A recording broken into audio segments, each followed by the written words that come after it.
ladies and gentlemen. This is CNBC TV 18. I'm Canon Rebecca presenting to you Sustainable Wealth Creation Forums, and tonight we are in Hyderabad.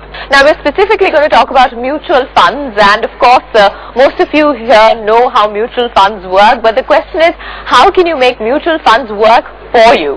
So many questions, and all of them are going to be answered here tonight, and we have a panel of experts joining us. Mr. Anish Kumar, Regional Southern Head of Canon Rebecca, and also Kartik Zaveri, Certified Financial Planner, to take all your queries. The mindset is more bent on savings rather than investment. You know, we'd like to put the money we earn into a bank and think, okay, we're doing well for ourselves. So how do you go about debunking that? And of course, if you have to invest, why mutual funds?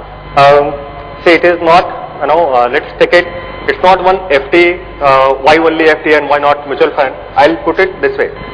When we talk about asset class, of course, we need to have savings and fixed deposit.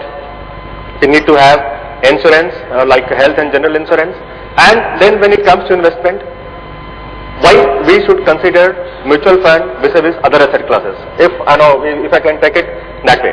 See, what happens when we talk about mutual fund, this is one asset class which is most transparent among all other asset classes. It's highly cost effective, it's very liquid and very tax efficient. When we invest in mutual fund, we know where our money is invested. Transparency. It's very transparent.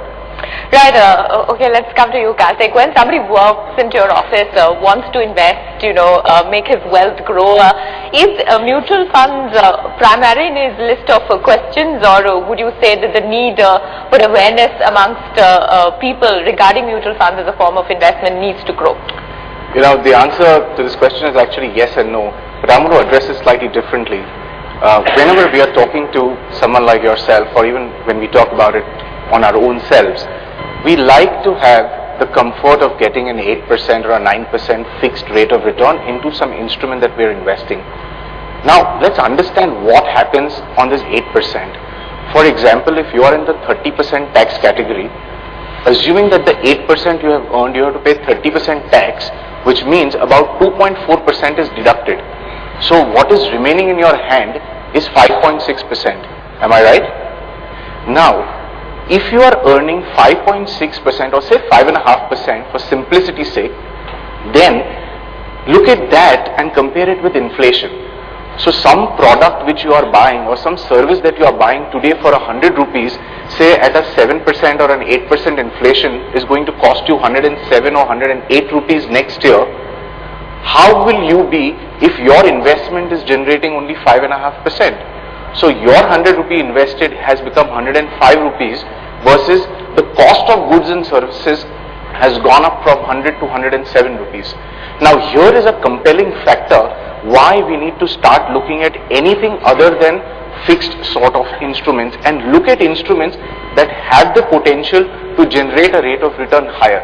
So this is the primary building block that we use in financial planning to tell somebody that if you are at X level, you are actually not moving forward. Mathematically, arithmetically, you might be getting more rupees than what you had last year, but in the real value of money, you are actually moving one step behind or two steps behind, and as years pass on, you are moving more and more back. So which is why, to compensate for that, to maintain standard of living, we have to find out something which has the potential to earn a rate of return which is higher than that of a mutual fund by at least 4 or 5%, so that tax or no tax, you are better off and you have more value, more money in your hand, more of an accumulation factor.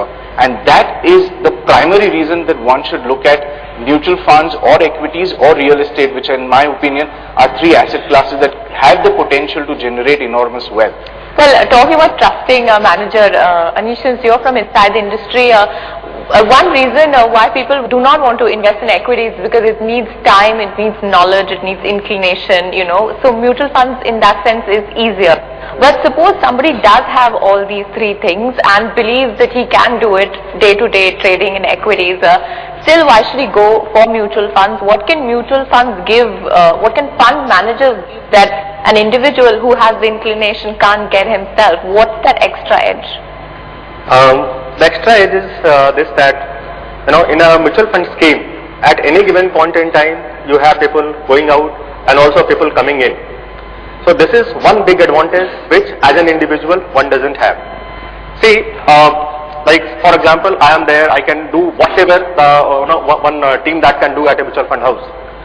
And as per current definition, I would have invested fully. Tomorrow if the opportunity arises, can I invest? I may or may not have the fund. But in case of a mutual fund scheme, because there are thousands of other investors, some of them will put in money because it's an opportunity. They will put in the money, and the benefit will go to everybody else. So that is one. If you ask me, one single point. Why should in spite of one person having all the knowledge and ability to do research, why should he go for mutual fund? This is one single reason why the person should be going for mutual fund. More sustainable wealth creation ideas coming your way, but after a short break, stay tuned to CNBC TV 18.